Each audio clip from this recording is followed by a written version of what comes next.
The basics of how to use a router. Parts. Power supply. On and off switch. Bit or cutter. Base plate. Collet.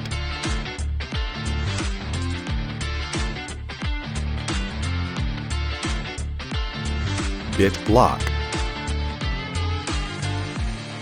Speed control. Collar depth adjustment or depth stop. Safety. Wear safety glasses, use hearing protection. Tight-fitting gloves are recommended. N95 face masks are also recommended. Operation. Adjust the bit to your desired depth using the bit depth.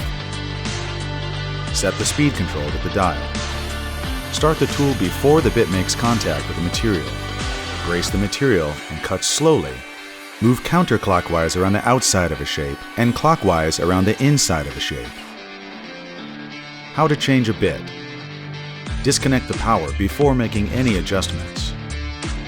Remove the base plate and collar if needed to access the collet. Hold the spindle lock and loosen the collet. You will likely need a wrench to accomplish this. Once the collet is loose, it can be turned by hand. The bit shank should come out. Use the reference line on a new bit to install it to proper depth. Tighten the collet with a wrench while holding the spindle lock.